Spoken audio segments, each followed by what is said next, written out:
No, I'm pretty sure it was a bird. Whatever. Get nerdy on Wednesdays with Revelations, the Political Misfits look into the world's mysteries, and a lot of UFO stuff. Shooting from the lip. We're taking no prisoners here. Real opinions for real people. So where we bring you people with controversial views, and instead of trying to catch them out, We actually let them expand on their views. what's going on in British politics, European politics, and indeed in world politics as well. And wherever you are, whether you're a UKIP supporter, a Tory or Labour, everything is in turmoil. John Gaunt. Shooting from the lip.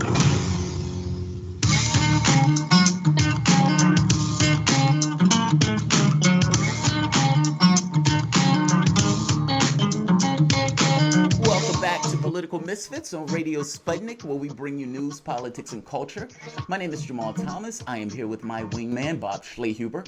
As always, your calls, tweets, and chats are appreciated. You can reach us at 202-521-1320. Guys, I apologize for the late start. We didn't actually have a late start. We started on time, but YouTube had an update where they apparently changed the stream key. So I'm going to re-upload the video of the monologue so you guys can see that part in addition to the remaining part of the video. So I apologize. But let's continue with the argument made in the monologue that you guys did not get the opportunity to hear, but that you will be hearing once I upload. The reason that Democrats continue to lose and how the left emboldens the process by abdicating our responsibility to hold political leaders accountable. To discuss, we're joined with prolific author, historian, and executive director of the Tricontinental Institute, Dr. Vijay Prashad. Hello, welcome to the show. Hey, thanks. Nice to be with you. Absolutely. So, Vijay, the new jobs report was released this morning. This is Politico. Americans filed 4.4 million jobless claims last week. The Labor Department reported Thursday, pushing the 5-week total of the coronavirus-driven job losses to more than 26 million. Now, the paper also notes that the new report lends plausibility to the predictions that the unemployment rate will hit 25% by the summer. That number is astonishing. Let me ask you this. Democrats capitulated, meaning in the context of this, meaning in the context of a society that most of the public, the majority of the public goes paycheck to paycheck, in the context of a society that's loaded down with debts and bills, that doesn't have $500 in the bank in case of an emergency, that's having these food lines at this point in the other states. Within the context of that society, the Democrats capitulated on nearly a $500 billion budget where money to the states and money to the various people was not a part of the process. I argued early on that the reason that Democrats fail has a lot to do with basically a disenchanted quality that people end up getting when they believe that their engagement in the political process is not actually materially benefited to them regarding policy. Am I right in that assessment? And from your standpoint, if you had to give a Marxian assessment of, let's say, 2020, of Trump getting elected, even if Sanders is losing, how would you view that through that classist lens? The first thing I would say is nothing astonishing about a 25% unemployment rate. The International Monetary Fund's chief economist has written recently that we're in a period that she names the Great Lockdown. In the Great Lockdown, you're going to have enormous job losses. The International Labour Organization has suggested that 81% of the world's workforce, that's 2.7 billion people, are essentially either without work or insufficient work. 81% of the world's workers are basically sitting idle during the Great Lockdown. They are going to lose $3.4 trillion globally. This is what we're in. So in that sense, rising U.S. unemployment claims is quite in line with the global situation. That $3.4 trillion is going to be lost by the world's workers. This is an extraordinary thing, I agree. It's astonishing, but not in itself. It's a consequence of a global pandemic. When you're in a global pandemic, not anybody's fault. This is just a situation that in a civilized, humane society, don't seek to punish people for being in the middle of something that they did not produce and they cannot control. Right. It's at this point you want to see states behave with compassion. To imagine that the state doesn't use its considerable resources to provide essentially a floor beneath anxieties, their trauma, their sense of, not knowing when this is going to end, great uncertainty. The state must be there to provide a floor beneath this uncertainty. And the very fact that the Democratic Party, which positions itself as the humane alternative to the Republican Party, the very fact that neither of these two parties in the United States is capable of understanding that this is a humanitarian emergency. The fact that they are creating policies that seek to punish people, where McConnell, in a hallucinatory way, suggesting that the states in the American Union should file for bankruptcy. I mean, it's a hallucination. It's not a humanitarian approach. What is a serious crisis, not of the making of the working people of the world? Why should they pay the price for it? No, I agree with you on that. But it does seem that, for the most part, this is the course of action that the Trump administration has taken. And, when you make the point that a government or a rational government will respond with compassion, well, the Trump administration has taken the perspective of, we need to get these people back to work. And so the vulnerability helps in regards to getting those people to, push for their own, basically, own health issues, meaning their own health crisis. From a Marxian perspective on this, I was reading one of your articles, or one of the components to your book, making this argument that Marx is still relevant today. What is a Marxist perspective or Marxist analysis of a society that allows their political space to basically do this? Because I agree with you. A rational society will respond to this as a health crisis, and that you would take all the incentives in the world, try to remove all the incentives in the world that would provoke people to go back to work. We're doing the opposite of that. How does Marx, in regards to his way of analyzing our capitalistic system and even the way it intersects our democratic system, explain that phenomena? The first thing a Marxist will say in the middle of this particular crisis is that, you now agree that we are correct.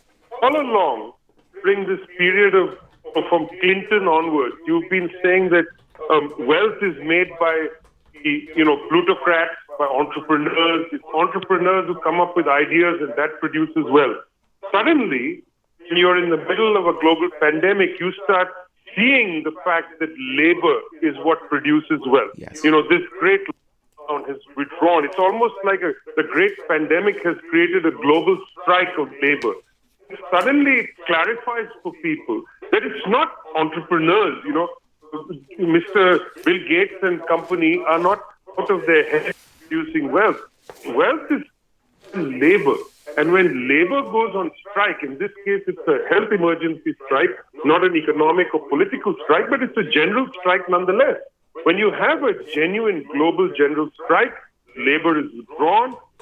Months without labor, it's going to be months of genuine suffering. I mean, the fact that the Financial Times had a piece today showing that American farmers are going to have to throw away, in fact, throwing away food because the supply chain has been disrupted, tells you that labor is essential for the production of goods and services and the production of wealth. Now, that wealth has been accumulated away from labor. It has been accumulated in the hands of a very few number of people. The Federal Reserve, a few years ago, the survey of American households and found that 40% of American households, that's probably a good measure of the size of the working class in America, 40% of American households have no more than $400 in their bank account in case of an emergency. In other words, if you have an emergency, you basically have a $400 cushion. But this pandemic is an enormous emergency. And $400 is not going to last you very long if you've got to continue paying rent, insurance, and all the other ways in which the rich essentially scam off working people.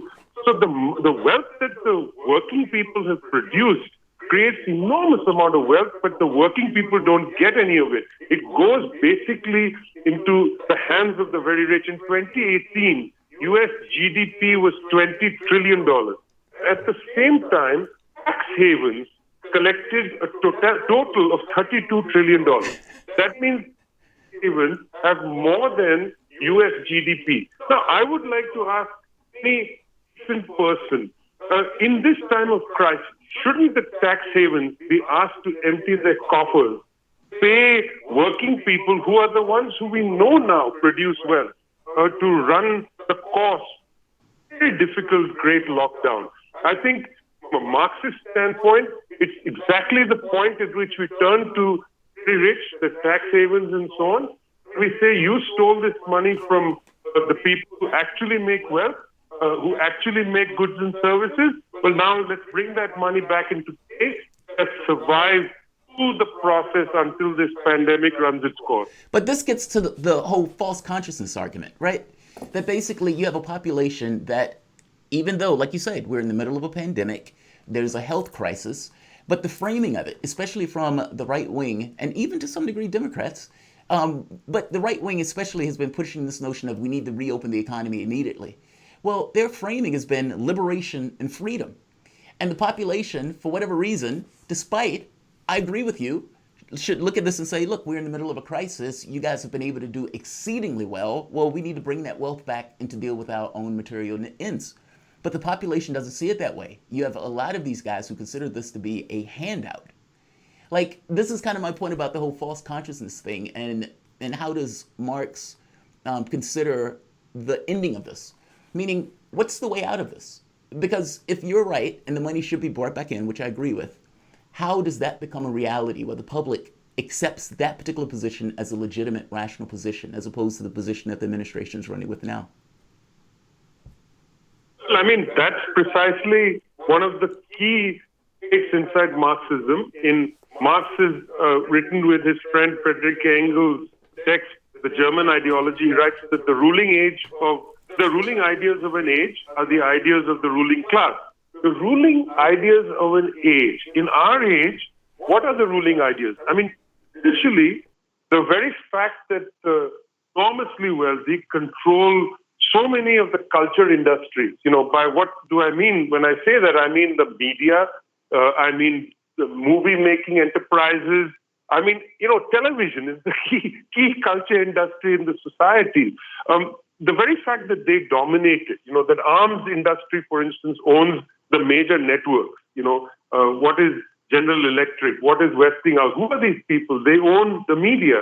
The very fact that this is the case means that their ideas forward as the ideas, as universal ideas, as human ideas. The idea that, if you work hard, you'll do well. We know that it's not true. And in fact, the people who say that themselves know it's not true, because some of their less hardworking children seem to do just fine. How did they do well? Why is it that class reproduces itself so efficiently? It's not because the very rich keep having brilliant children. The very, very poor keep having children with no, cognitive abilities and so on. That's not true. It's because barriers to advancement are so very great, but yet they tell us constantly and reproduce this idea over and over again. So if you try hard, if you work hard, if you save, you'll do well. If you save, what's the point of saving? And basically, the savings rate in most advanced industrial societies has gone below zero effectively. So you have a serious problem in these societies, and have had it before the great lockdown. You have three main institutions that are supposed to reconcile their balances with each other. You have the households, you have the private sector, and you have the government. It used to be that households saved, the private sector was the one that ran deficits, because you would invest and you'd do things like that, and then you'd do things to the household, you'd use some of their saving, and the government also came in and tried to reconcile the balance between the private sector and households. Now you have a situation, households are in debt, government is in debt, it's the private sector that's sitting on capital, a lot of it in offshore havens and so on. It's a totally unbalanced system, and the state is no longer willing to balance between the private sector and the household.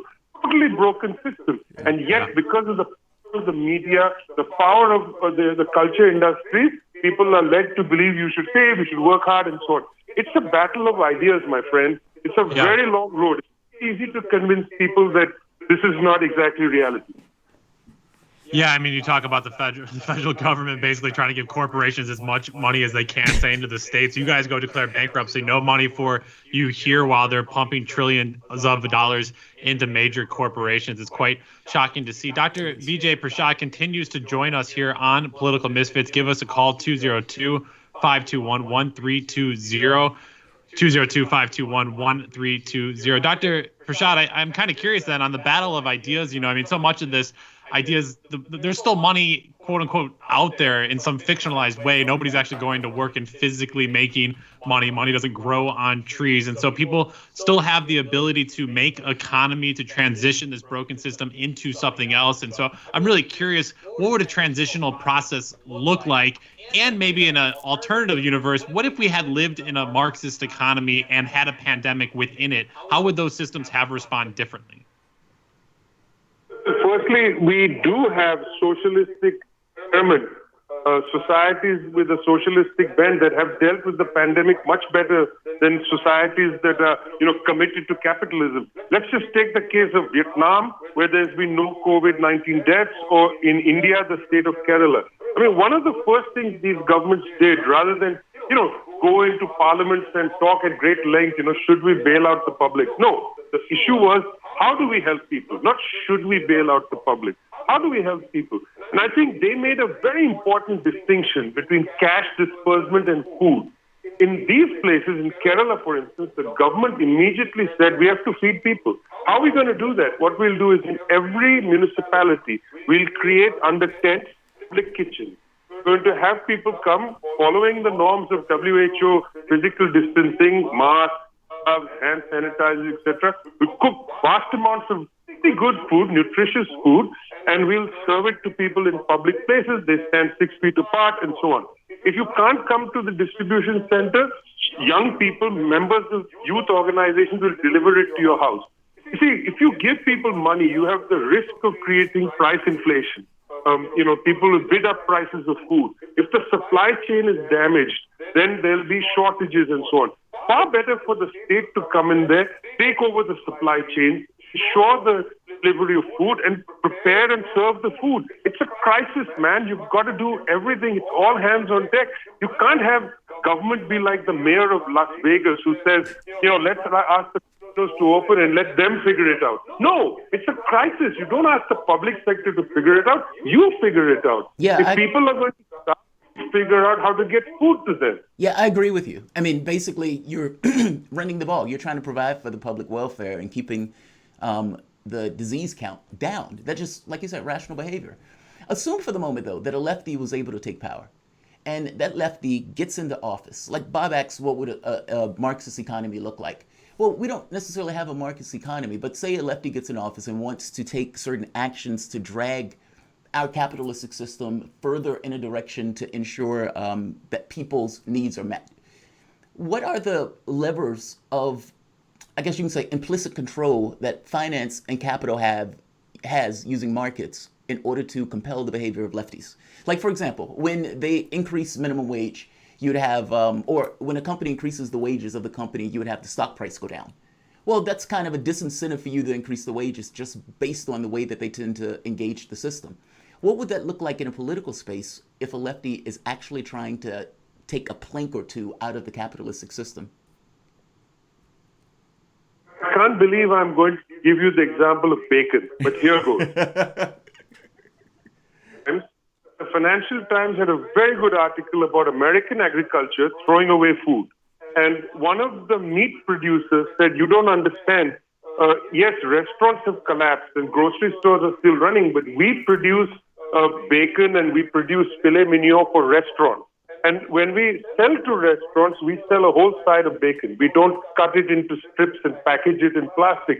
So for us to enter the grocery store supply chain, we just don't have the capacity. So instead of taking those sides of bacon and slicing them up and giving it to food kitchens, we just throw it away because we just don't have the capacity. It's at that point that you have to have government systems that are able to come in. You have to have an agricultural department that is staffed adequately, that is able to come in. And, in this particular instance where you don't have any of that, you ask the National Guard perhaps, because in the United States, the only real public action that you're capable of is through some militarized form. Ask the National Guard to come in, set up tents in these places, take those bloody sides of bacon, carve them up, put them into Ziploc bags, send them to soup kitchens, food kitchens, whatever. You can't just allow it to be thrown away. It's ridiculous, that we're seeing milk being poured into rivers and so on. No, send in the National Guard to those dairy farms, collect the milk, go out there, deliver it to people's houses. I mean, at this point, the exchange of money is irrelevant. You have to prevent starvation and you have to keep agriculture alive. In other words, don't allow farmers to just go into their unharvested fields and plow them in. You say, Trump says, I'm going to secure the borders, no migrants. Okay, let me give you an example of the problem that you're facing. 90% of the American usage of vitamin C comes from China, vitamin C tablets, 90%. Okay, you say we don't want to have vitamin C come from China. We're going to develop it ourselves. There's no American capacity to produce vitamin C. Fine, eat more oranges. Well, who's going to pick your oranges in Florida? Because this summer, you're not going to give H2 visas to people from the Caribbean and Central America to come pick oranges. So oranges are going to die on the vine. I mean, you've got to intervene here in a rational way and say, no, we have to somehow come in, protect the agricultural chain, prevent food from being thrown away, and deliver it directly to people. It doesn't have to go through money. You can decommodify the food chain in the middle of a crisis. That's what I would do. Yeah, I mean, decommodification of housing as well right now would go a long way. We're finding and seeing reports around the world, those who are unstable, insecure housing are catching the virus more than others, and then to probably process and actually be sick in those conditions would be unfathomable. Dr. Prashad, I'm curious of the larger struggle then that wages here, looking both at the pandemic now and beyond. We're seeing right-wing forces and hyper-nationalization that have led to a vast increase of borders and walls around the world. We're seeing that here in the United States, of course, but then at the same time, we're seeing these pandemics. We're going to continue to see climate change. We're seeing a change in the oil markets, which will lead to changes in where resources and energy can be found. We're going to see a lot of human migration at the same time coming up against others that are saying we're going to isolate ourselves. What does that tension and struggle look like over the next decade? Oh, it's going to be very complicated, very, very disturbing. You see, one of the things that we're going to have to come to terms with is the fact that the World Trade Organization has said that as a consequence of this lockdown, global trade volumes are going to decline by about 1/3, 32%. At the worst point of the credit crisis in 2008, 2009, global trade volumes only fell by 12%. 32% decline is quite significant. What does this mean? Does it mean that people are not going to buy things from far away? In the short term, that's simply not possible. Already you've seen consumption drop considerably. What's probably going to happen, and if I was if I didn't have a soul and a heart and the morality, and also if I had a lot of money, I would be investing in what's known as platform capitalism. I mean, in the great lockdown, vast amounts of consumers are learning essentially to become platform consumers. They were doing this before, but now even more. Going to the grocery store, they're ordering it online and getting it delivered. This is going to mean centralization of a lot of delivery of goods and services. Small shops I don't think are going to make it. I'm not sure they'll be able to return, especially if the attitude of the Mitch McConnells of the world is that we're not bailing them out. Then they're gone. Then you're going to have much more centralization of delivery of goods. But this is going to beg the question of where are those goods going to come from? Are they going to come from a supply chain that is quite badly disrupted? Grocery stores in the United States have a hard time buying local because the efficiencies that they require mean that goods have to go to vast sorting centers, which are centralized. So a Stop and Shop in the New England area, which is right next to a farm, can't just buy lettuce from that farm. That lettuce has to be bought. It has to go to a huge warehouse in Connecticut. They have an enormous multiple-acre warehouse where they sort things, package it, and send it back to that grocery store. That's the local supply chain. The manager can't just walk down to the farm and say, I'll buy all your lettuce. It doesn't work like that because it's inefficient as far as capitalism is concerned. So the supply chain is going to have to be rethought. There's a lot that's going to change. not clear exactly how it will change, what the kind of time scale is going to be, and so on. People have learned to consume less.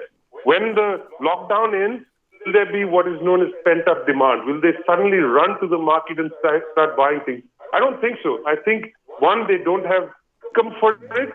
Secondly, I think that people are beginning to realize don't need to live with so much stuff. I think there's a lot of that's going around, if social media is any judge of the public character.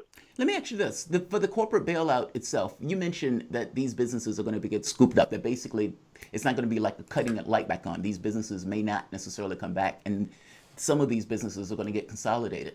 With all of the trillions of dollars, I think it was like $4 trillion, if you include the Fed, $6 trillion, that we basically gave as a corporate bailout, is that going to embolden those companies to basically come around and snatch up the smaller companies? And should we have bailed those companies out at all?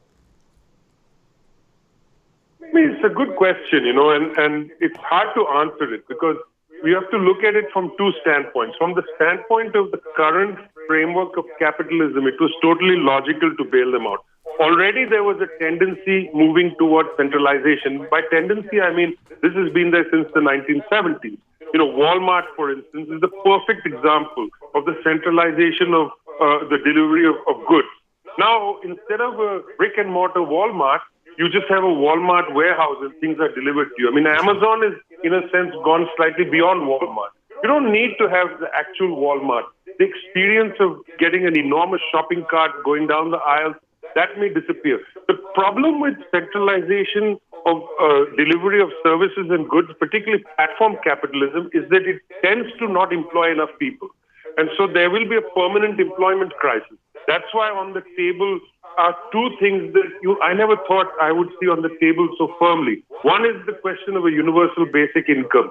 Not so much in the United States. The United States is the most backward place for all these things. But in European countries, universal basic income is taken seriously. Second thing is, I was very surprised. I was talking to a senior executive at Goldman Sachs, and they were saying to me that their superiors are very interested in modern monetary theory. And this idea that, having debt or printing money, it's not a big deal. It's not like the world's worst thing.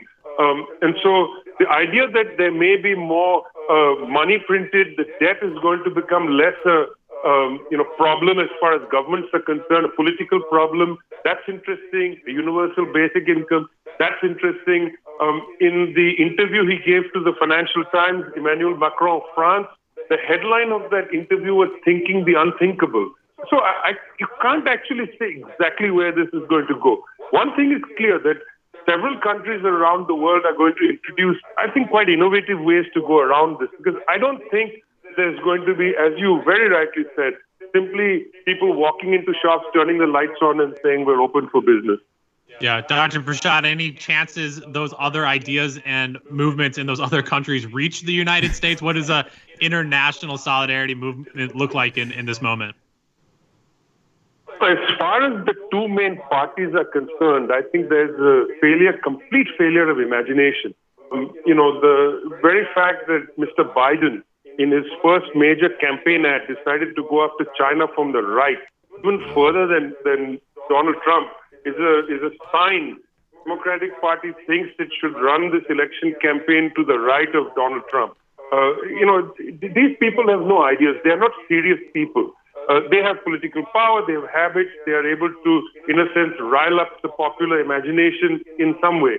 But they're not serious people. They are not looking at this crisis seriously. I'm not comforted what I read and hear from the top political class in the United States. I mean, if Mitch McConnell, an example of a political leader, I would shudder and hear that. I mean, some of the worst of the political leaders in Europe, including Viktor Orban, actually approached the crisis with a more steely-eyed practicality than the Americans. I mean, the Americans live, it's truly, although ostriches, poor animals, don't bury their head in the sand, so that's the popular understanding. They're ostriches, they've buried their head in the sand. Whether it's Trump, Pelosi, Mitch McConnell, hard to actually be comforted by anything they say. Well, that gives me no confidence in the solidarity movement making to the United States and being warmly accepted, but the lack of creative imagination. Man, you're onto something there, Doctor. Dr. Vijay Prashad, thank you so much for joining us. Where can people find more of your work online? They should go to our website, thirdtricontinental.org. Thank you very much. Thank you again for joining us. We turn to a break now before we come back to talk about famine and tornadoes. You're welcome. We'll take a break from COVID-19 to scare you with some other news. No rest for the weary here on Political Misfits. You're listening to Radio Sputnik Live in D.C. We're back after this.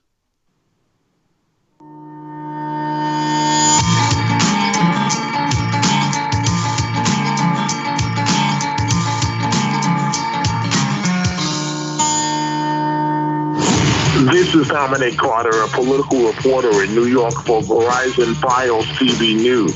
This is Dr. Bill Honigman of Progressive Democrats of America, PDAmerica.org. Hey everybody, my name is Tim Black of the Tim Black Show. This is Tom Luongo of Gold Guts and Guns. Hello, this is Benny Johnson. Hi, this is Juanita Broderick, author of You'd Better Put Some Ice on That. This is Jamal Thomas from the Progressive Soapbox. Hey, this is Raheem from D.C. This is Rachel Blevins, a correspondent with RT America, and you're listening to Fault Lines with Nixon and Stranahan. When I'm waking up in the morning, I'm looking for what's on the queue for the day. I tune to Fault Line with Nixon and Stranahan. The wokest radio show for your wokest AM. These guys are the best in the business and experts when it comes to policy. They're bringing you the top headlines with an angle that you won't see in the mainstream media. Fault Lines is the greatest show on the radio. I enjoy immensely talking with Lee and Garland. They always treat me from either side with due respect, and it's a wonderful conversation. The best morning news show in America. Fault Lines with Nixon and Stranahan. Lee and Garland speak truth to power from the depths of the swamp itself, right here on Radio Sputnik.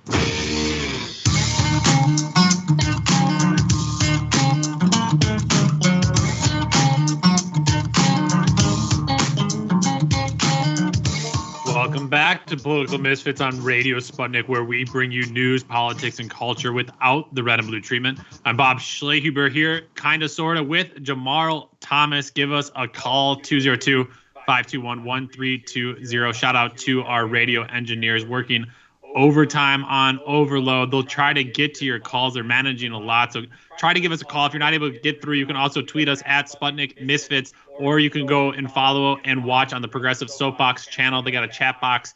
There are plenty of ways to get a hold of us.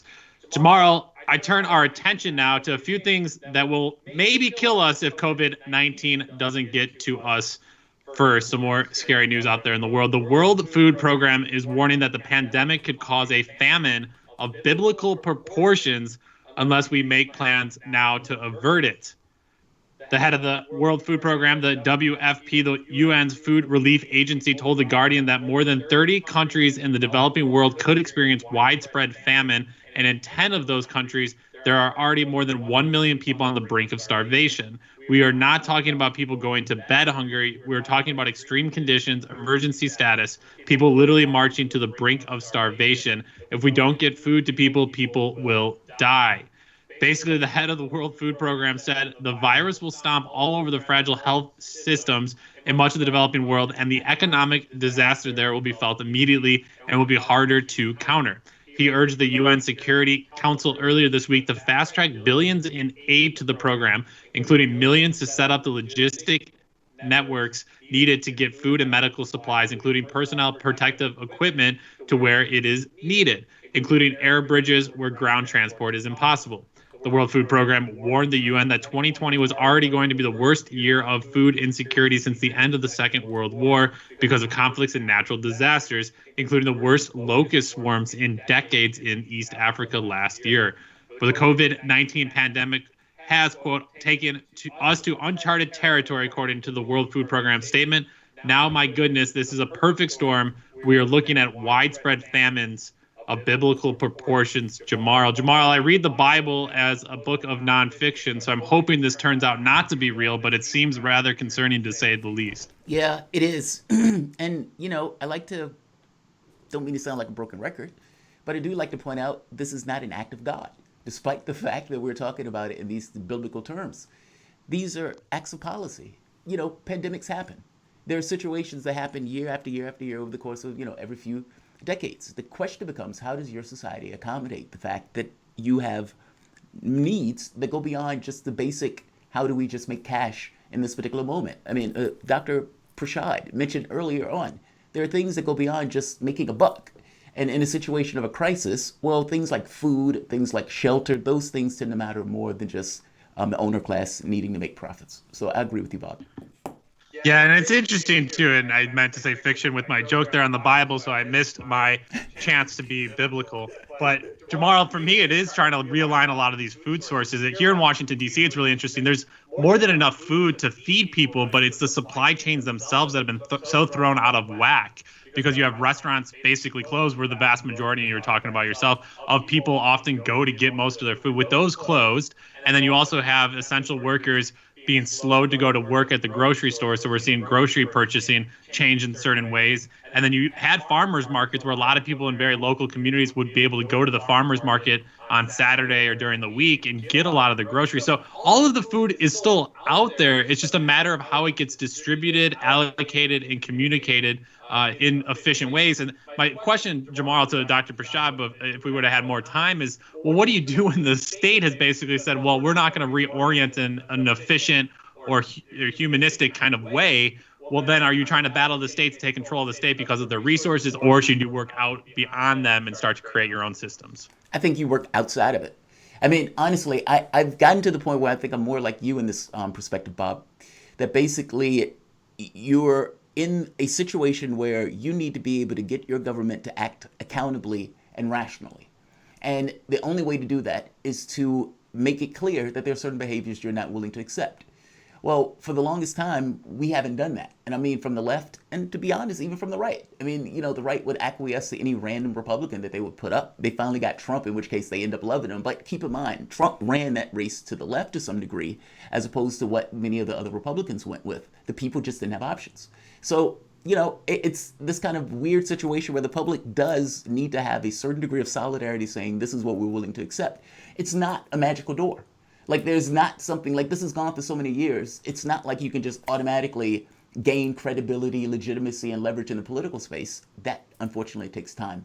Because you're showing up and you're basically saying, I now have authority over the elected official and the structure that has been here for centuries. Right. Give me all the power and listen to me. But Jamar, the only thing that's confusing to me. Yeah, absolutely. So how do you build that decentralized system with some accountability, I think, is a major question. And ultimately, the money's made up, right? There is no money tree, or at least nobody's telling me about them. Maybe they hide them in wine caves and I just don't know where they are, Jamar. But money is still out there, right? It's not like the money just disappeared. It's not moving. It's not being told to us and prescribed to us that, oh, you go and labor away all day and then you get some sandwich to feed yourself and reward yourself. So all the money's still out there, but all these stories about the economic collapse, for me, it's just kind of picking up the pieces and creating a new system and agreement that allows for everything to return, which seems possible. And I guess I get lost a little bit in this money when it's an imagined thing. Yeah, the money thing is not even real. I always find this such a weird quirk in the way that our society looks at this stuff.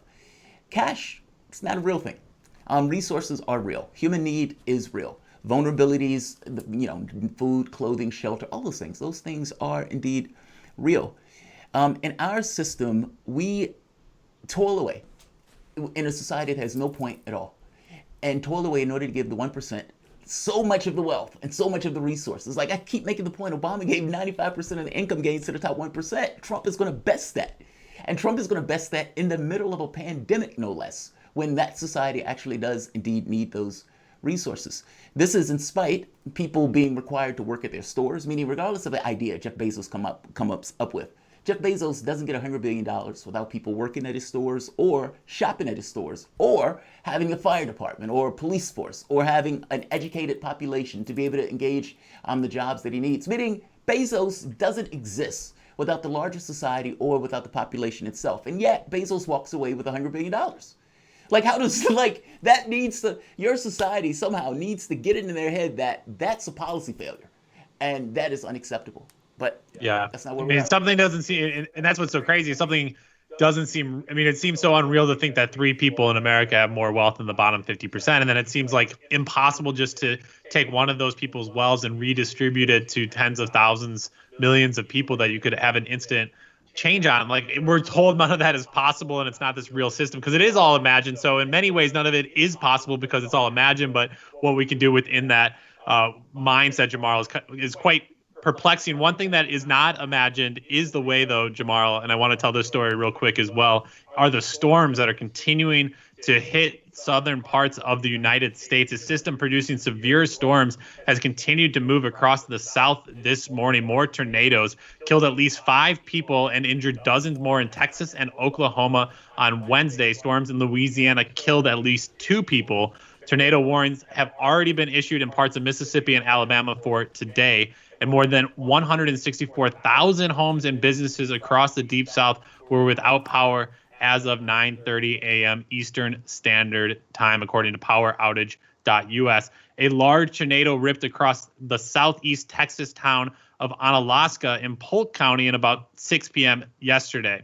3 people were killed and 20 to 30 were hurt, according to emergency management agencies in the county. 10 subdivisions sustained damage in the town of about 1,800 people 75 miles north of Houston.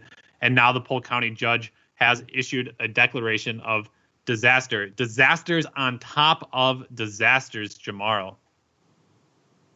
Yeah, that's not great. I mean, Okay. not great at all. I mean, I guess the question becomes, is there anything, like, are we directly responsible for it? Like, is this a thing of agency, meaning environmental or habitable space degradation, or is this just an issue of things that happen? You know what I mean? Like, are we just in the time frame where tornadoes typically happen during this time of the year? Or is there something uniquely different about this moment? Yeah, I mean, I think everything's accelerated. It's the frequency, it's the impact of it, it's the heavy winds that spend a week adding up. And a lot of it, these storms will sit in areas longer because the pressures have changed in the atmosphere. So you get longer sustained storms. And so the level of and significance of these tornadoes is just the frequency in which they're hitting these towns. And then you have these small towns who don't have much access to resources in the first place, just completely obliterated and not being able to rebuild. And then on top of it, talking about COVID-19, where you're not necessarily supposed to be directly interacting with people, but people, again, need to provide that first aid and response. For me, it all just continues to build and escalate, Jamar, that I don't see these kind of walking things back steps that need to take place. Yeah, tragedy wouldn't be, well, that's going to sound weird to say. I was going to say tragedy wouldn't be all that tragic if you had a rational response to it. But we don't have rational responses. This goes to the accountability thing. Like, I give you a perfect example. Right now, when Joe Biden was running in the race, Joe Biden made this point of saying, I'm going to give these pay off some of the college loans. Like, I'm going to pay some of the student debt. So I'm not going to pay off the 1-point-something trillion. I'm just going to give a section of it. But why is he even doing that? Like, why does he believe that you can throw this penny to the public and the public will accept it? The only reason he would do that is if he thinks, I need to peel off just enough support to get over the finish line. But I don't want to promise any more than I have to give in order to get their support. And so he gives this kind of weird race to the bottom thing, as opposed to him full well understanding that he would lose, or for that matter, Trump would lose, or the Republican Party will lose, or none of these guys could potentially win if indeed you stood on this notion that there are some levels that we are just not willing to accept. When Richard Nixon put buses around the White House in order to avoid the protesters, well, Nixon was terrified because Nixon believed that those people were going after him based on his own malfeasance.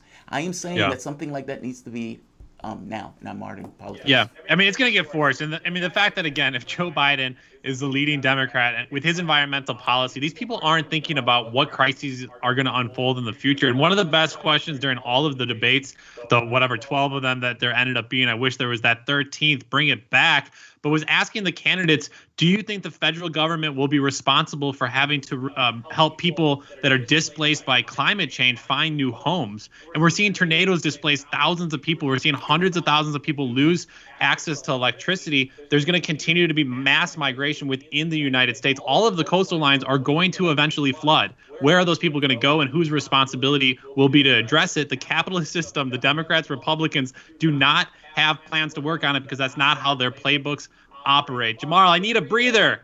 Getting worked up here. Just a short minute, if that's all right with you, and then we'll be back with the second hour of news, politics, and culture. We'll talk a little bit about the intersection between poverty and health and much more. You're listening to Political Misfits on Radio Sputnik, live in D.C. We're back after this.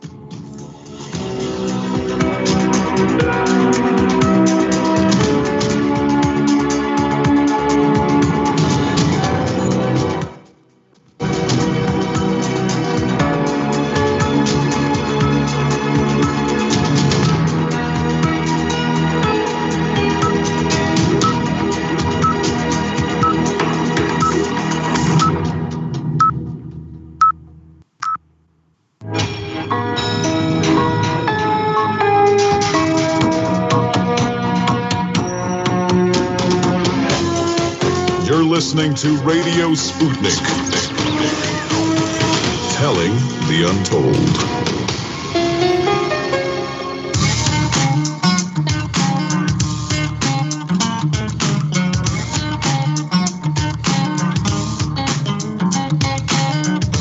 Welcome back to Political Misfits on Radio Sputnik, where we bring you news, politics, and culture without the red and blue treatment. I'm Bob Schlehuber here with Jamarl Thomas.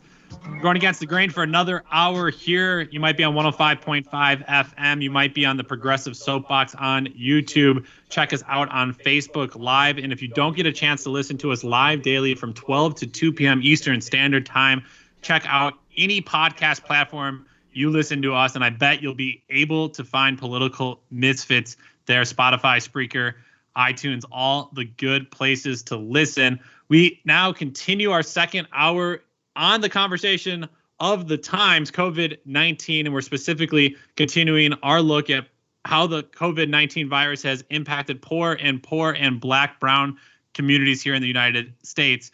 Jamal, we turn our attention back to LA County, where it was reported yesterday that after large-scale coronavirus antibody test, it is projected that roughly 220,000 to a potential 442,000 adults have already been infected with COVID-19. This is a shocking number considering due to prioritization of tests, we've only been testing people that have shown symptoms, and those numbers are 842,000 cases. So there could be potentially up to 440,000 adults in LA County who have had the virus, didn't show symptoms, but yet we're only reporting as a nation 842,000 reported cases. We continue to talk about LA County as they have now published additional numbers of which populations and where we are seeing virus outbreaks. The report for me, Jamarl, highlighted two key things: seniors at senior living facilities and those living in close proximity due to economic hardship will, for the foreseeable future, continue to struggle to defeat COVID-19. First, in LA County, a total of 275 institutional settings, including nursing homes, skilled nursing facilities, assisted living facilities, shelters, jails, and prisons, have had at least one COVID-19 case. These institutions have accounted for a total of 3,115 cases, involving about half of those being residents and half staff members. There have been 292 deaths in such institutions, and the vast majority occurring among residents of skilled nursing facilities. Those institutional deaths represent 40% of the county's total number of fatalities. Second, in the report, it is shown that there are over 100 cases among the county's homeless population, including 55 who are residing in shelters. Barbara Fear, head of the County Department of Health, noted that the majority of those who attribute to an outbreak at the Union Rescue Mission on Skid Row in downtown Los Angeles. Authorities said Tuesday that 56 cases have been confirmed at the mission among residents and staff, and one person, a staff member, has died. Of those people who have died, ethnic and race data was also available for the first time. 646 people who have died have been classified into different ethnic and race groups. 37% were Latinx, 27% white, 18% Asian, and 15% Black. In total in LA County, deaths increased countywide to 732. To talk more now about the intersection of seniors, housing, class, and race is Dr. Bill Honigman, California State Coordinator and co-coordinator of the Healthcare as a Human Right Issue Organizing Team for Progressive Democrats of America. Dr. Bill, welcome to Political Misfits. Thank you so much, Bob and Jamal. Great to be with you. Thank you for being with us. Dr. Bill, when I think about these issues, I think of so much about the word care. Who cares for seniors? Who cares for the poor? Who cares for the sick? It seems like a core value for a society, yet the deaths from COVID-19 and the nature at which people are being impacted, it is ever more clear we do not live in a caring society. I agree, 100%. And, I would just challenge everybody that was taught from their very beginning, from their upbringing, to discard the elderly and place them of greater risk and greater chance even of suffering miserably and dying even. None of us. That was taught that. None of us were taught that. So absolutely, this focus now on facilities, rehab care is well deserved because we just it really is a shame. Yeah, the senior living facilities is one conversation, and seniors in our society are often just kind of put away in different homes and then forgotten about. We obviously read a lot about social isolation, Dr. Bill, and a lot of people just forget to reach out and touch base with seniors. And again, now it's just kind of the silent killer in many ways because people aren't in touch with these folks. And so we see these death numbers and they don't necessarily hit us. And the other big issue I think that we are going to continue to see is how people that are living in concentrated spaces, and we've already talked extensively on this show about those who are currently incarcerated or living in shelters, they don't have the luxury to be staying at home, obviously, and they don't have the luxury to be out and away from other people. And we're seeing this in a more systemic way, though, across communities in the United States. And over the last decade or so, there's been a rising conversation around gentrification. And in many early thought circles that people thought that gentrification was also leading to displacement and people moving out of communities. And we're recently finding that it's not leading to a displacement of people moving out of communities, but people are actually just concentrating within pre-existing communities where people are living on people's couches or on their floors. You have multiple families within one apartment or one small home. You have other people living in different shelters. Dr. Bill, so much of this healthcare conversation right now for me needs to be focused around shelter and people having enough money to at least be at a place where they could possibly get sick and even recover. But a shelter or a jail or on somebody's couches, that's not that place. That's right, Bob. I mean, it's a long-standing epidemiology, and I'm not an epidemiologist, but I did have training in my medical background for it. But really, even common sense that people who group living situations are communicable diseases in general. So, school dormitories, barracks, have long been really for outbreaks of infectious diseases. So it stands to reason that as our living situations get more concentrated, and they actually must, this whole concept of vertical living that's coming with global temperature rises, we have to pay more attention, more diligence, and really, things like the social isolation technique, have to be taken much, much more seriously. I'm even worried about people going out and protesting on leaving their homes to do that. I would say that's not an essential activity.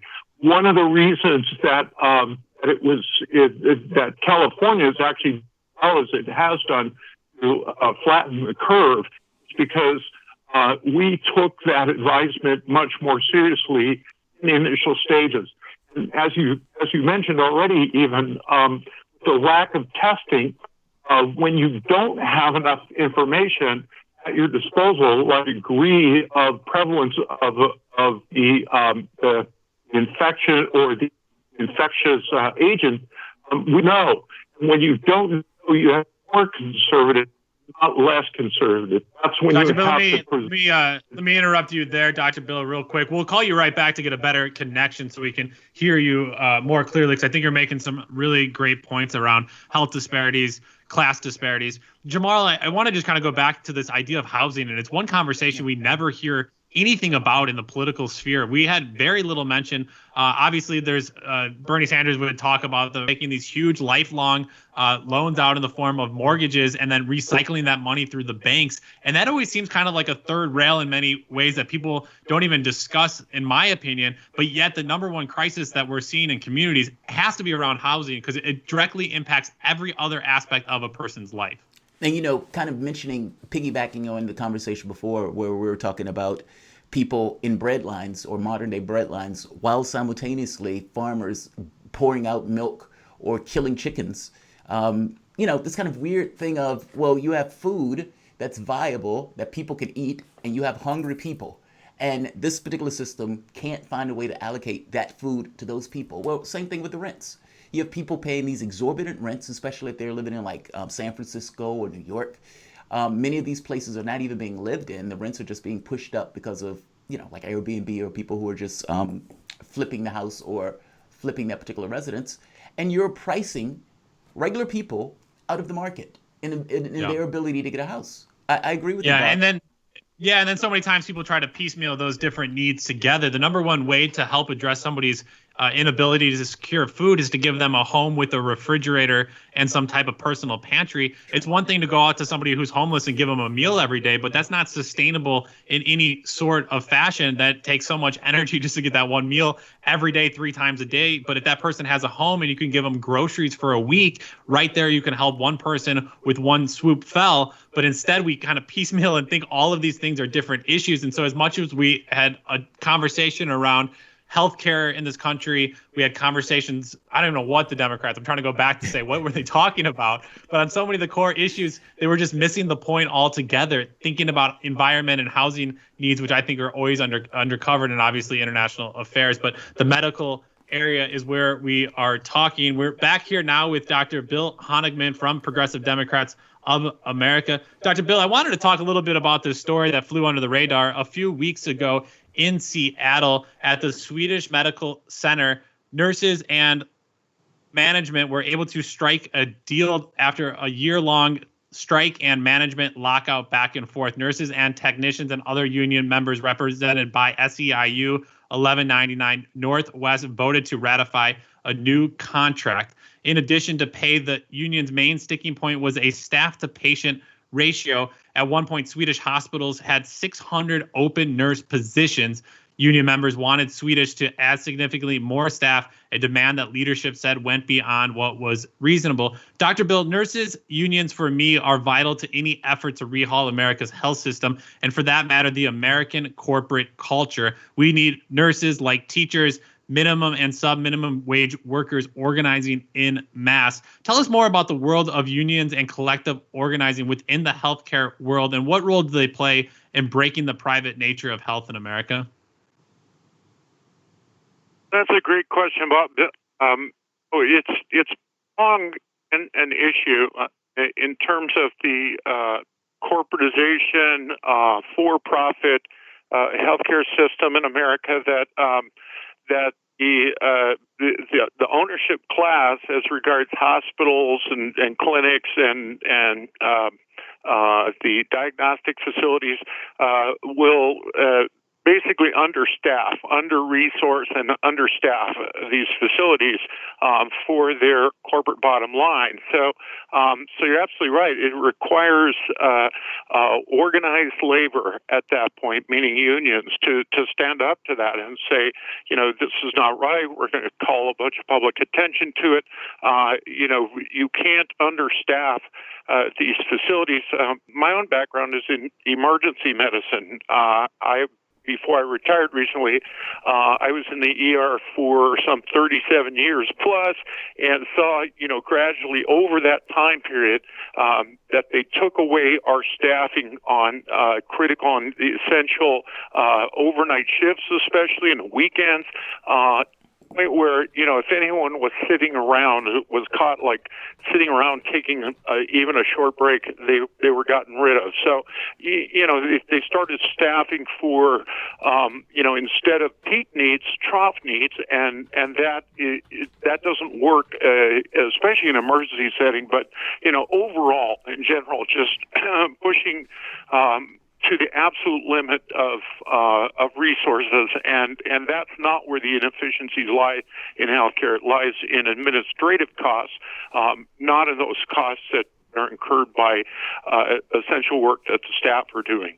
Yeah, why in this, I guess I'm going to ask you to be a sociologist more than an emergency physician, but why do you think there's such disdain for nurses unions, or at least a lack of listening by those people like yourself who are facing you're on the front lines of the ills of society. You are seeing the symptoms of poverty frontline more than anyone else. I just remember being in Florida. I was with some of your good friends there with Progressive Democrats of America. We were walking outside the Ash Center before the Miami debate, the first debate in the series there for the Democrats. And I just remember the Fox News anchor, I don't know, whatever, random spot guy, Eric Bolling, was basically following around the nurses union, yelling at them, how are you going to pay for these things? You don't know what you're talking about. You guys are a bunch of progressive hippies. And you're saying to the guy, these are the people that are going to help you if you're sick or if somebody in your family needs emergency care. What is this projection that people are putting onto the nurses and the physicians like yourself of the world? I think it's complicated, but I think there are basically two things. One is it's political calculation to go after those who are most visible in this struggle, and the nurses have just been just such tremendous stalwarts fighting for what's right for their patients. I mean, we've had strikes here in California recently where mental health workers are on strike because they can't get to see their clients soon enough, frequently enough, and they're being told to ration down the care for mental health clients, and that's absurd. So, the other thing is to question or even confront authority, and so a nurse is a very well-educated and skilled person, and so there's a group of people out there. I think. Quite a few of them, unfortunately, who will question the authority of nurses and doctors and academics in general, and that's a huge mistake. But nonetheless, we have to find common ground. We have to figure out where it is helpful to all parties that we can come to an understanding. I'm curious. How do we get Medicare for All passed? Now, the reason I'm asking this, we're in the middle of a pandemic. We have 9 points increase in regards to the way this particular pandemic has given the Americans the point of view in regards to dealing with the healthcare. And I would even make the argument that we've won the policy argument on that very specific point. If the left, and I'm not talking about political party at this point, I'm just talking about just from the standpoint of a group of people with political policy ideas, and they want to get those ideas accomplished. What is the straightforward, or maybe not even straightforward, but how do we get that accomplished? What is the pathway to getting that accomplished? Well, that's a great question, Jamal. So in just what I think a lot of us in the movement for Medicare for All are thinking is that there are basically three fronts that we're confronting right now with the pandemic.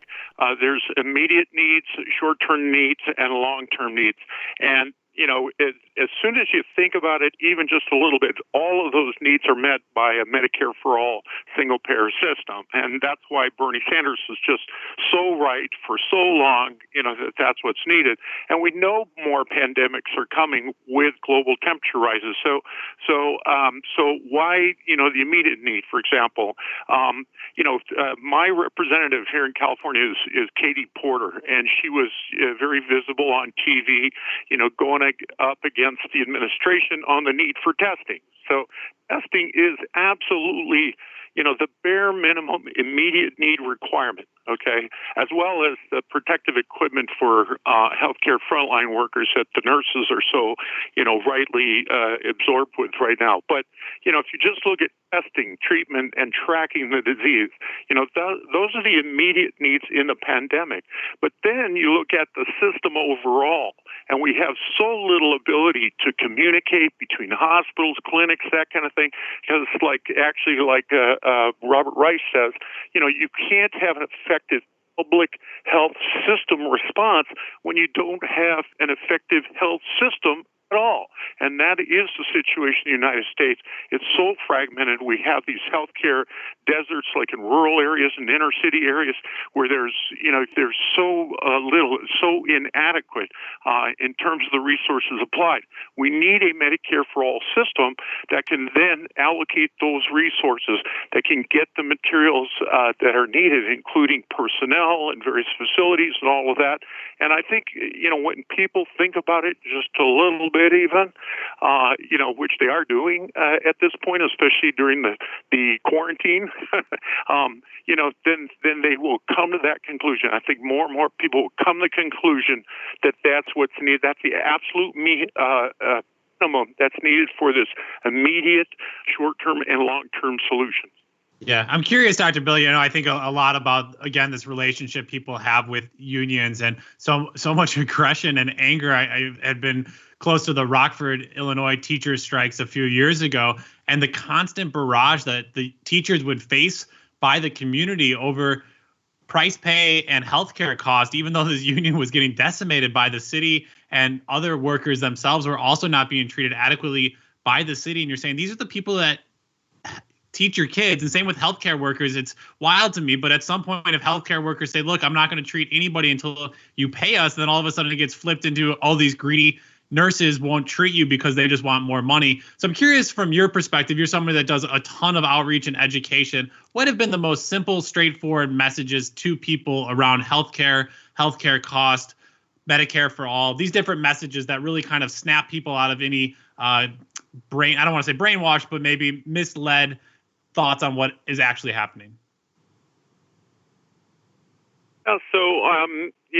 I am myself following the lead of certain people like Bernie Sanders, like Alexandria Ocasio-Cortez. She brings up over and over again that that cost doesn't seem to be an issue when we're talking about the military, for example. Why is cost an issue for healthcare? I mean, it's an existential threat, just like a military adversary. It's an existential threat, just like global temperature rise is an existential threat. So if we say to people, hey, if your life depended on it, which it does, why wouldn't you want to have health care there when you need it? And I think that people agree at this point that healthcare should be there in the richest country, the so-called most civilized society in the world. We are not a civilized society because we don't provide health care. But, those are three basically existential threats: climate change, war, and health care. And I think that's the message that needs to get into people's heads, is that, when you don't have healthcare, an organized healthcare system where resources are provided for and allocated by the people, if that's left up to the whims of a so-called free market system, which we don't have a free market system, then people will die. And everyone that we know knows somebody who's going to die even from this pandemic, let alone the next ones to come. So it's just that critical. Dr. Bill, this is going to sound pretty dark, but there's no point to existence per se.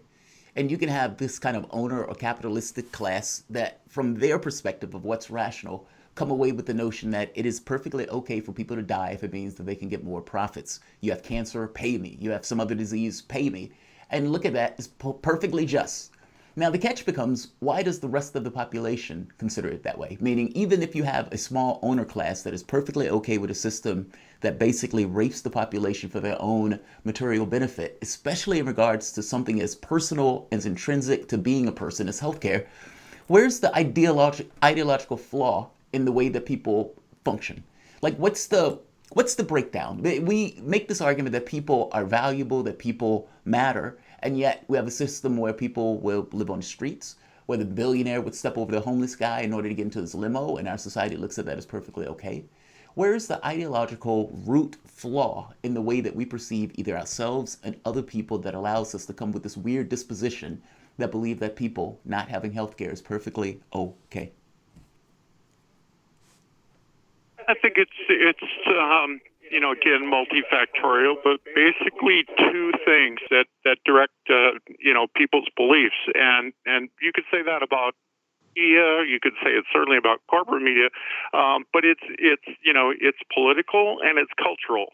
And so a lot of people identify so strongly with certain politics that they're closed-minded to, whatever idea is presented to them by so-and-so that has a certain label attached to them.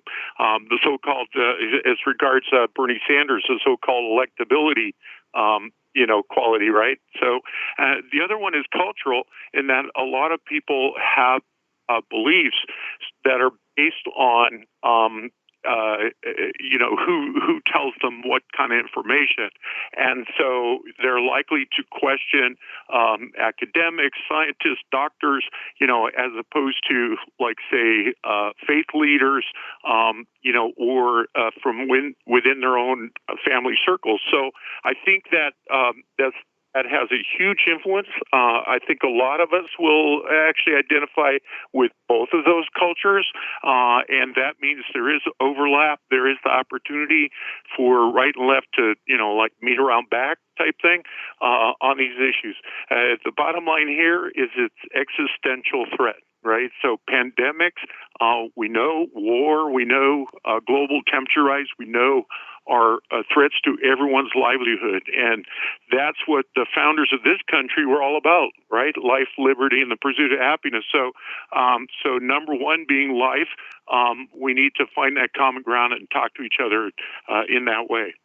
I'll say for some, they had that vision. For some, I want to pivot to our last conversation, and it speaks directly to what you were just saying, Jamarl and Dr. Bill, this great opportunity for change now that more people are paying attention and seeing it fail right in front of them. I wanted to get your thoughts here, Dr. Bill. It's been a tough week for Jamarl around the end of Bernie Sanders, the presidential candidate. I did want to get your thoughts on it. Bernie Sanders had a pretty an op-ed there in the New York Times just a few days ago. And in that op-ed, Dr. Bill, he wrote, quote, "If there is any silver lining in the horrible pandemic and economic collapse we're experiencing, it is that many in our country are now beginning to rethink the basic assumptions underlying the American value system." Dr. Bill, you've had a little over a week now to reflect on the legacy of the Bernie Sanders campaign. It seems if one thing he did was to inject language and conversation that allowed people to rethink these basic assumptions underlying the American value system. What was it for you that his runs will be remembered for?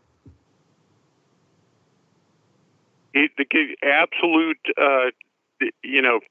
silver lining about Bernie Sanders altogether is his stalwart position on the issues, and this goes, not just 1 week ago. It goes all the way back, for me, it goes back to around, 2012, when people started thinking, okay, who's going to run for president in 2016? Progressive Democrats, America said, well, the one guy that will do the best job we can be certain of is Bernie Sanders, because he always addresses the issues. He always addresses, Medicare for all, the global existential threat of global temperature rises. So, college for all, opportunity for all, justice for all. We knew that Bernie Sanders, as a candidate, even back then, almost 10 years ago now, would be that guy. So we carried through with him in 2016, again now in 2020, and Bernie's doing great stuff even now since he dropped out of the race. He and Pramila Jayapal have a healthcare emergency relief bill that they're going to be putting forward. It's called the Healthcare Emergency Guarantee Act, and that will provide economic relief just like rent and mortgage relief or student loan debt relief during this, economic recession or depression that we're going to have as a result of the pandemic. So he's doing a great job. He continues to do it. I have nothing but the utmost respect for him. Yeah, now if you can find some friends in Congress to get these bills passed, and a big reminder there that there's other powers and branches to the U.S. government. It's not just about Donald Trump, but what is Congress doing for you? What's the Supreme Court doing for you? And I think that's a big, big thing to remember. There's other fights to be fought. Well, with that, Dr. Bill, we got to let you go. That's been Dr. Bill Honigman, the California State Coordinator and co-coordinator of the Healthcare as a Human Right Issue Organizing Team for Progressive Democrats of America. Dr. Bill, where can people go and find more of your work? PDAmerica.org, Progressive Democrats America, PDAmerica.org. Thanks so much. Thank you. Some great organizers there at Progressive Democrats of America. After the break, it is our weekly segment, Trends with Benefits. This week, we look at the trend of anti-stay-at-home protesters getting catfished into thinking it was a good time to restart the economy. You're listening to Political Misfits on Radio Sputnik, live in D.C. We're back after this.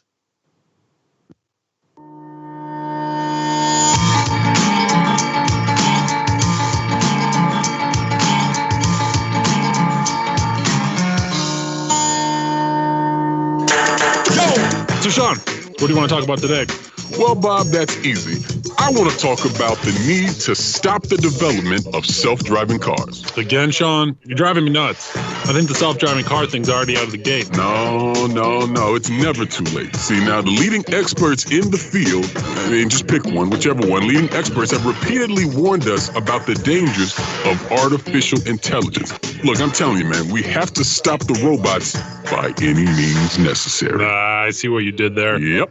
Tune into our show By Any Means Necessary daily from 2 to 4 p.m. Eastern Time on Radio Sputnik. And don't forget to call in at 3:20 p.m. to our studio number 202-521-1320. And if you miss us live, check us out on SputnikNews.com, Spreaker, iTunes, iHeartRadio, Spotify, or wherever you listen to podcasts and stay up to date on the latest political, social, and economic movements shaping the world around us.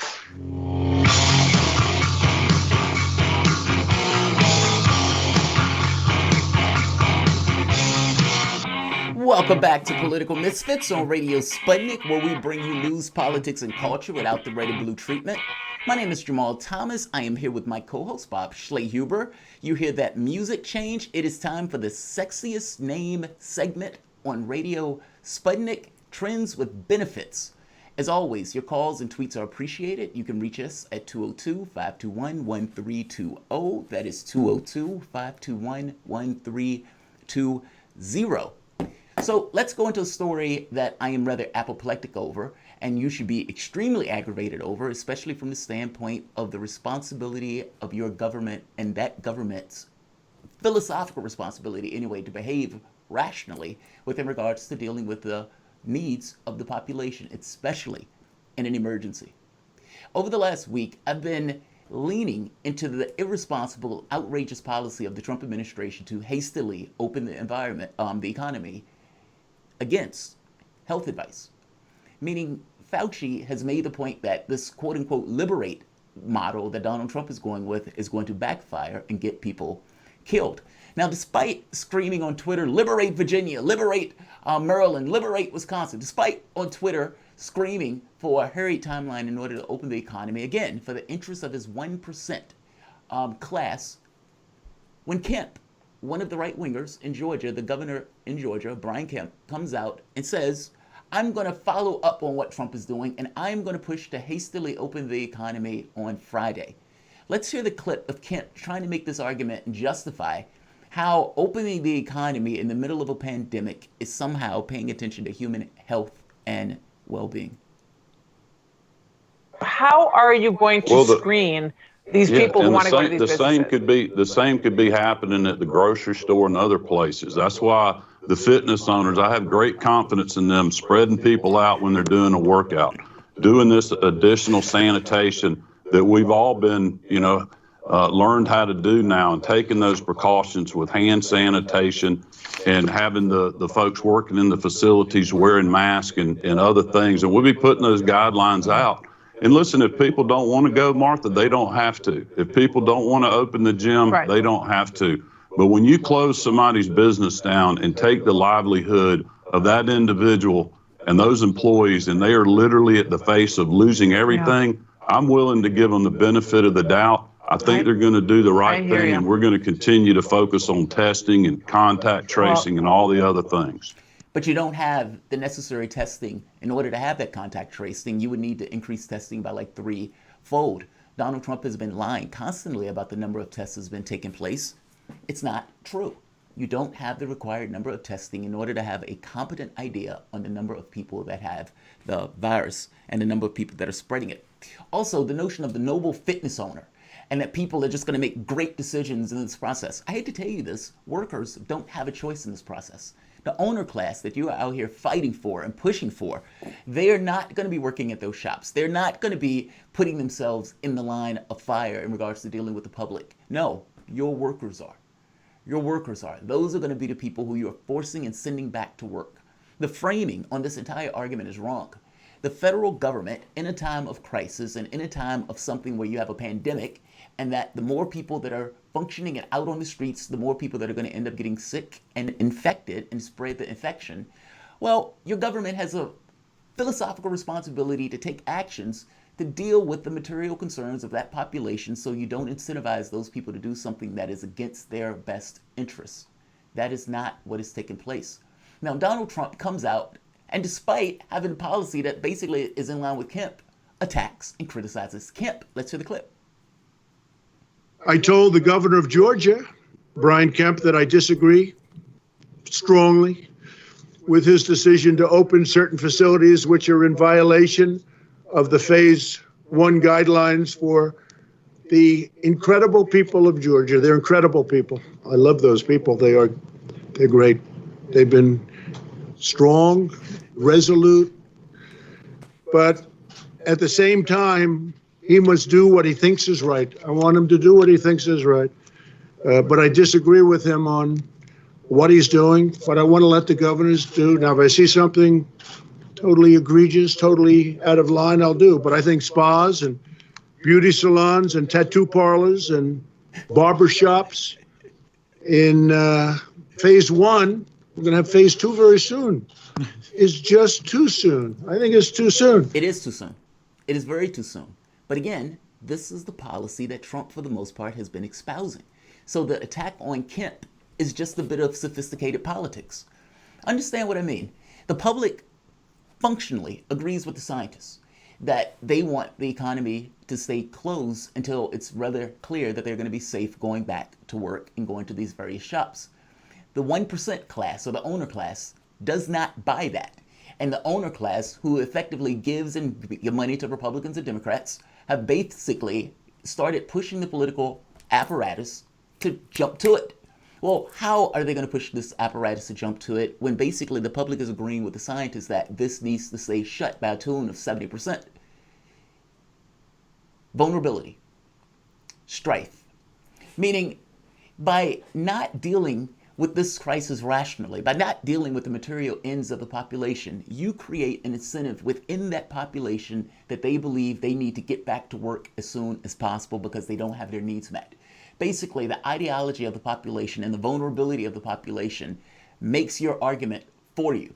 So you can make this case about liberate and all this other stuff, but basically you've made a small segment of the population so vulnerable that these guys have believed the propaganda and have gone out and is now gesticulating and gyrating in order to get themselves and the population back to work.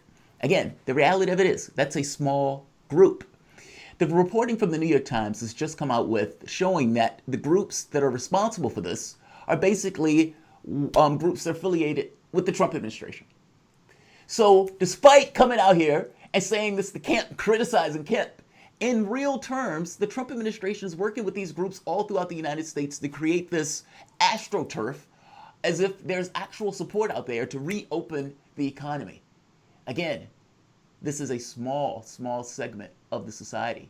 And again, the reason that the system is shut down is because of a virus that we are trying to stop the propagation of, not because anybody is just attacking the economy for no reason.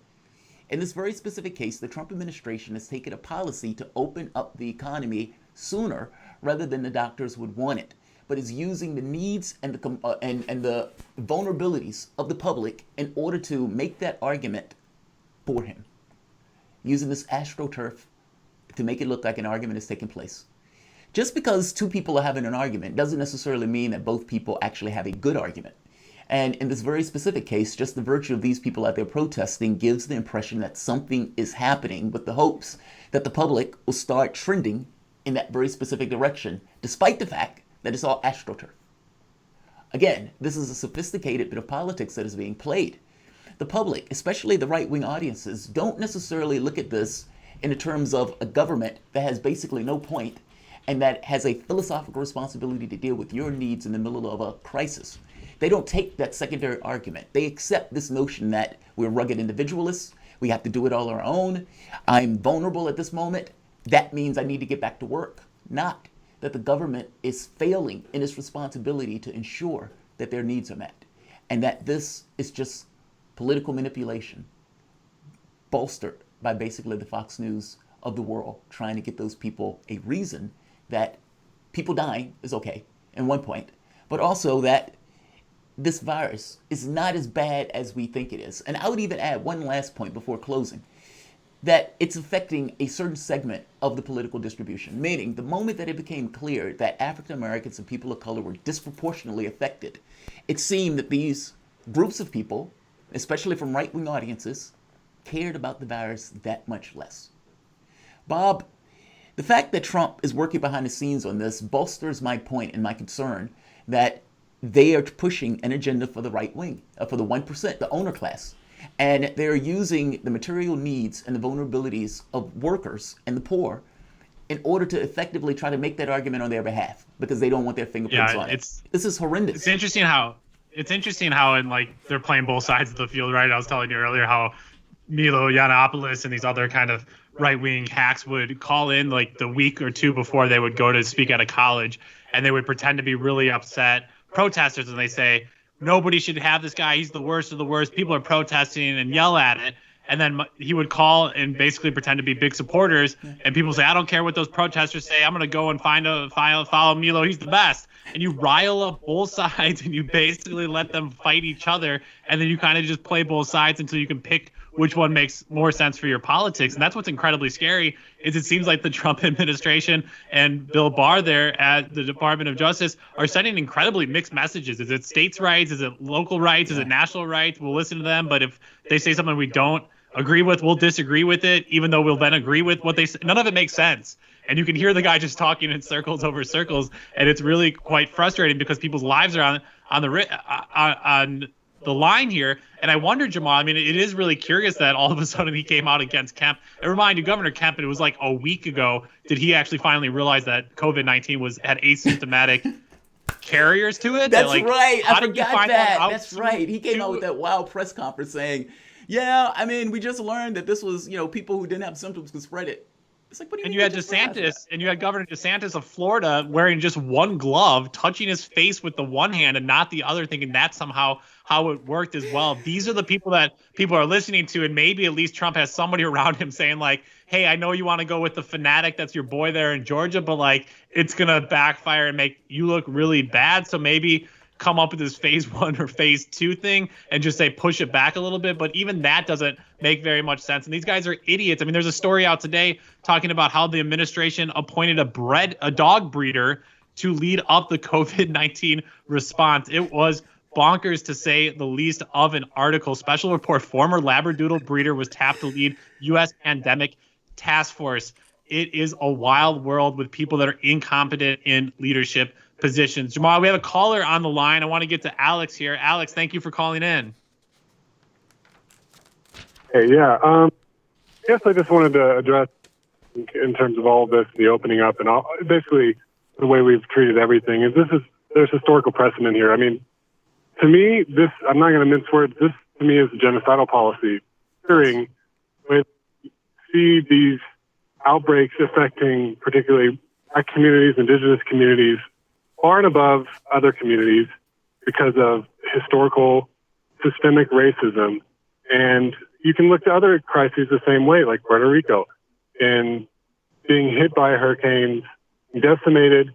They went in and they took over the country, and that's all they're going to do. It's the bottom line is all they're looking for, and whether it's neglectful, whether it's intentional or not. I mean, to me, these policies are essentially an extension of the country's genocidal suits. In the end of the day, that's all I wanted to say, really. Alex, thank you so much for the call here. 202-521-1320. Be cool like Alex. Give us a call, 202-521-1320. Yeah, Jamal, I mean, there's always money to be had for those who print money, and they can come into these crisis areas and basically purchase up a bunch of land, purchase up industry, all of the different things they want to privatize, because, again, they can just print more money when people don't have access to natural resources or resources themselves. It's hard to get their hands on things. And you saw that in Puerto Rico post Hurricane Maria, as you're seeing the continued privatization of the island and the continued economic oppression by the United States over the island, because, again, if your money is controlled and printed by somebody else, you don't have very much agency. Yeah, that's right. I mean, basically, Puerto Rico, our colony, we don't like to call it a colony, but basically a colony. That word sticks in our throat for some reason. We attribute that to the Brits or to Germans or whatever. But, you know, when they fell apart, our capitalists went in and bought everything up. And we basically imposed, or Congress, a Republican Congress, basically had like an emergency manager over Puerto Rico. Well, the same thing was true for Michigan, if you remember. When Michigan went belly up, the Republican Party put an emergency manager on the various, I think it was like localities that was in the government itself, meaning that person superseded the local governments the moment that the bankruptcy or that was filed. I don't know, and this kind of gets back to what Mitch McConnell was saying, basically that, yeah, this is probably going to be our last bailout. Basically money going to small business. No, we're not going to do anything for the vulnerable. No, we're not going to do anything for the poor, for the workers, for the 26 million people that lost their jobs at this point, or the 11 million people that lost their healthcare. Nope, that's not on our agenda. What's on our agenda is the top 1% in the owner class and getting these people back to work. Well, I don't know what that means in the context of bankruptcy, but I do know that this particular policy definitely incentivizes people to do things that is not in their health interest.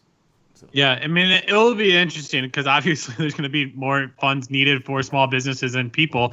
And I don't know, I guess I don't know what the game plan is here, because if you look at just one aspect of the economy, and I think it's one aspect that is going to really be one of the core fights over the next year here, is small businesses having to renegotiate leases with developers. And these developers are in the pockets of government, and so they already have the upper hand. But how are you expecting a restaurant who is, say, feeding 10,000 people when their restaurant is completely full, who now in 3 months from now is only going to be feeding 2,000 or 3,000 people a day? How are they coming up with the revenue to pay the rents of these existing leases? And what you'll need to have happen is a renegotiation of leases, or you're just going to bankrupt a bunch of small businesses. And as Dr. Vijay Prashad was saying earlier, it'll just be a bunch of big box stores or big corporations that control all of your food and just buy them all up, and then you have no choice. And that would be capitalism, a lessening of choices and only a few different things you can pick for, because we've basically killed out small businesses in America. So is Mitch McConnell basically saying, I don't care about small businesses?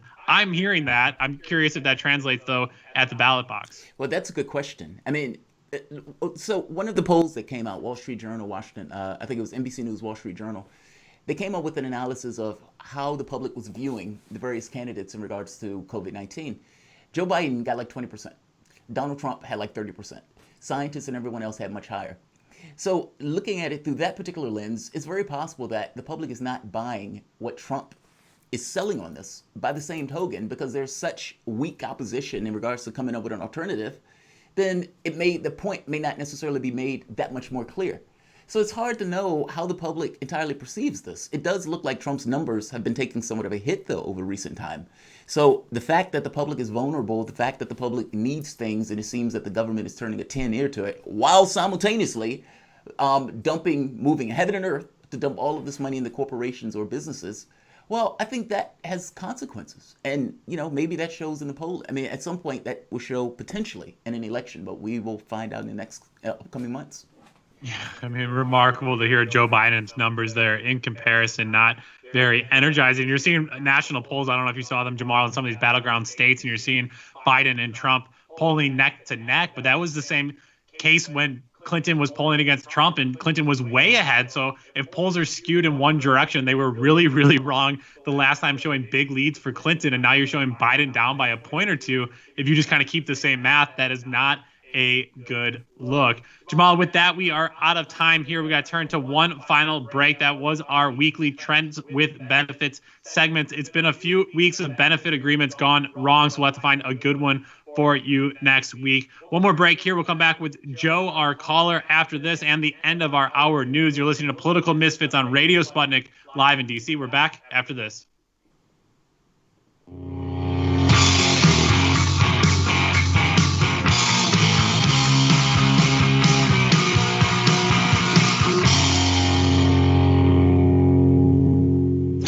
We are above all the latest developments, and we don't take any sides. Radio Sputnik, telling the untold.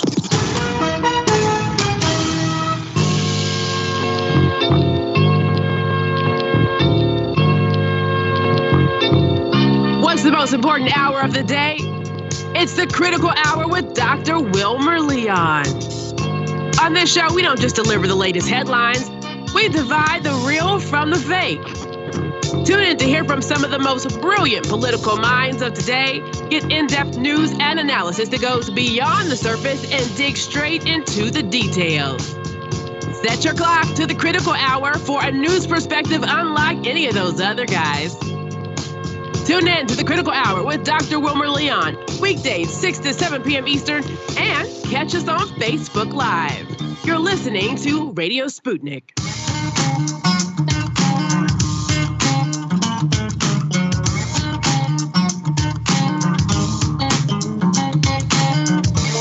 Welcome back to Political Misfits on Radio Sputnik, where we bring you news, politics, and culture without the red and blue treatment.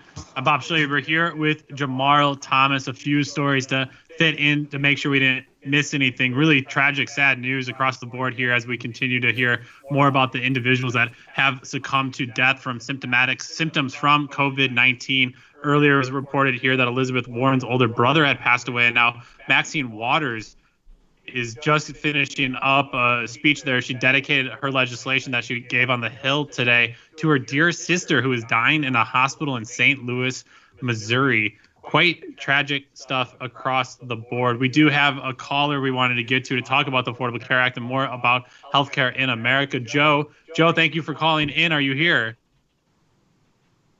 Oh, hey, fellas. Can you hear me okay? We can. What's on your minds today? Just a big shout out to you guys. I'm a new listener on this. I came to this channel from Jamarl's YouTube channel. I really enjoy what you guys do. So is this a 2-hour show? It is. With 12 to 2 every day. Okay. Well, I'll do the math and I'll figure it out and I'll be tuning in. And I appreciate your guys' the work you do. So, hey, I just want to know if you guys could just mash up a little bit for me, like what you think about will the ACA be really questioned on its effectiveness in this time of the pandemic? Because if 500,000 people, if you believe Bernie's math, and 500,000 people went bankrupt last year, what is going to happen this year? And just wanted to, if you guys could throw some of your thoughts around on that, and thanks for what you guys do. Joe, appreciate it greatly. Thank you so much for the call. I mean, yeah, Jamarl, for me, the hope for the Democrats was to take a half a step in the direction for Medicare for All with the Affordable Care Act. They took the half step and the whole thing collapsed behind them. They eventually lost power and it got torn apart. For me, the bill was short of a Medicare for All option. And that, for me, ultimately, I don't know if it passed or not, but with the ACA torn across the board in all of its different parts, the legacy of it, surely it did quite a bit. Tens of millions of people absolutely gained access to healthcare, and I don't want to deny anybody that victory who worked on that bill. But here we are now in a situation under the GOP, tore apart the Affordable Care Act, and in many ways, the Joe Bidens of the world Pete Buttigieg of the world and other Democratic candidates really walked back the opportunity to push forward Medicare for all with this stupid rhetoric about Medicare for all who want it, as if some type of public-private partnership is going to save healthcare costs in America. You need to take the private market out. You need to take the cost motive out if you're ever going to fix this thing. No, I totally agree with that. And the number is specifically 530,000. The study that Sanders was taken from, it basically boiled down to 530,000 people a year were losing or going bankrupt due to, or at the very least, healthcare costs was a composite of the bankruptcy. Bob, I entirely agree with you on this. The notion that Joe Biden doesn't push for Medicare for all and that the Democratic Party is utterly abysmal and atrocious, and that should be an absolute red line. The majority of the population is for it. The overwhelming majority of Democrats are for it. You're in the middle of a pandemic, and you have all of these healthcare costs that these people are dealing with. Even, again, the youth generation that has, based on their salary, pays a lot of their costs into the standpoint of healthcare, meaning in health insurance. The policy would not have lost votes for Joe Biden, meaning Joe Biden could have only expanded his margins by backing this policy. There's no random Democrat that's a neoliberal that would have said, I'm not going to vote for Joe Biden because he's pushing for Medicare for all. I just don't buy it would have happened at all. Meaning Joe Biden had the ability to give leeway on this issue without losing anything and giving leeway on this particular issue outside of maybe campaign donations. The question really does boil down to the left. What do you do? Is Medicare for all that important to you? And if it is that important to you, are you willing to forsake it and give it over just like you have for the last 50 years? Or are you willing to at some point stand on principle and say, no more, no dice. This is not, we move no further from this point. This will no longer be a race to the bottom. We will stand on this notion of principle and saying this is the bare minimum that we are willing to accept.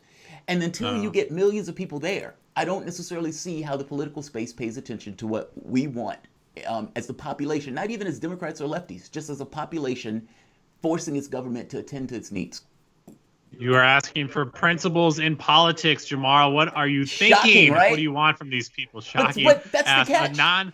If they didn't have a non-shocking choice. here piece of news. Oh, I want to get into this I'll let you make the exact same point because I'm just going to add fuel to the fire here. In non-shocking news here, your one and only, your past hero there, the DNC chair, Tom Perez, has said that the party is still planning to hold a real in-person convention in Milwaukee this summer. Wow. Doesn't that give you a reason to live? Good old Milwaukee, one of the highest segregated cities in America, dealing and seeing the highest health disparities of how this virus is hitting folks.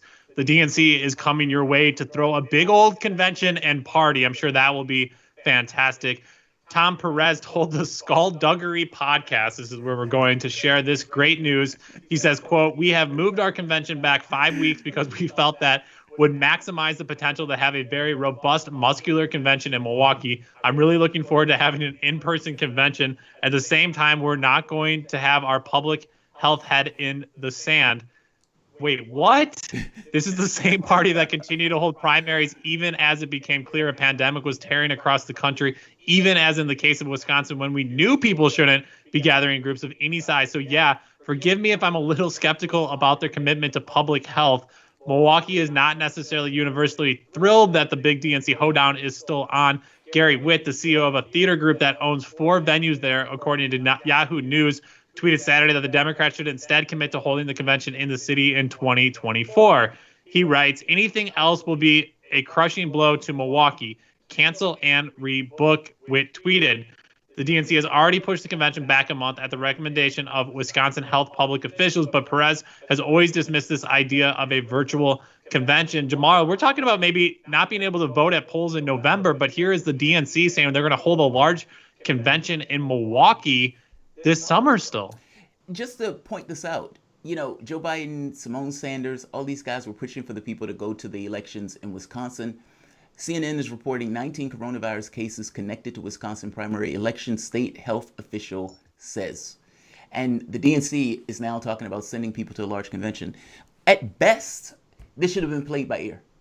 And I suppose you can't necessarily play something like this by ear, but just because of the everything that goes into making that work.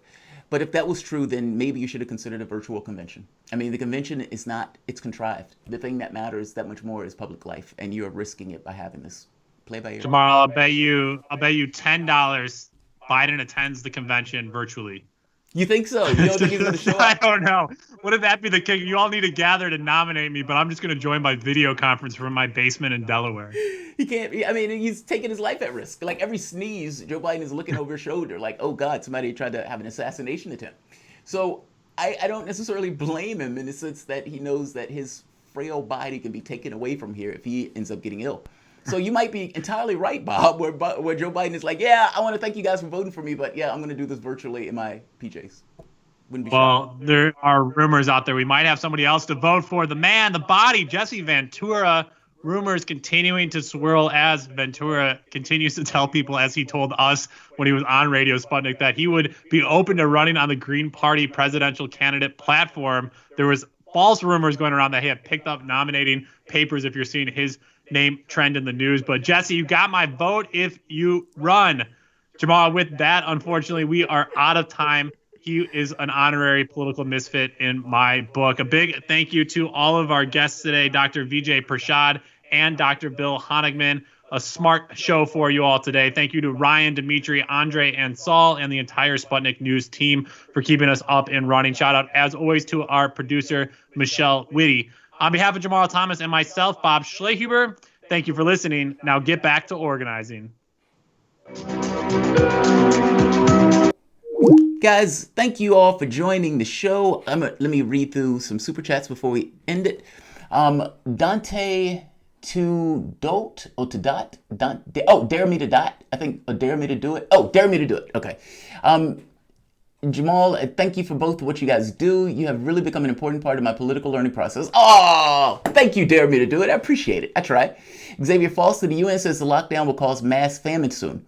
That's just it. It's not really the lockdown that's causing mass famine. That's kind of the point I tried to make yesterday. It's the middle of a pandemic. You have a viral illness that is infecting people and that is causing death among certain communities, especially in the cases of people with some kind of pre-existing condition. The objective of scientists, the objective of experts, is to lessen the number of people that die in the process, lessen the number of people that are ill, in order to flatten the curve so you don't necessarily have a run on our hospitals. That's just rational sense to me. There have been times, do you realize, I remember there was one time I was put in the hospital for 40 days and wasn't allowed to eat at all. Within maybe a week or two, they started giving lipids and started giving vitamins and those type of things in order to kind of keep you alive. There are some things that you deal with that is just reality, that you just have to endure. And this is just one of those things. It's just being done in this kind of collective way. Pandemics happen. Give it 2 months, 3 months, go back to your business. I don't know why that is looked at in the sense of liberty. And I honestly think people are being manipulated and hit with a certain degree of propaganda. Libs are ironically being fascistic now. No, they're being rational. At least if I think that's what you're getting at, in the sense that people are saying, hey, let's lock down the economy over the course of a period of time until the pandemic dies down. Look, the issue here has more to do with your government dealing with the material needs of people over the course of 2 or 3 months while the pandemic runs its course. The governments that decided not to do that were being besieged by it. Look at Britain and their herd immunity nonsense that they were going with and where they are now. Look at Spain, look at Sweden, look at Japan. These states have started to change their policies and move into the direction of having social distancing. The notion that social distancing for a few months is tantamount to fascism is lunacy. I'm sorry, I don't buy that argument. Like, share, subscribe, and thank you guys again for joining me.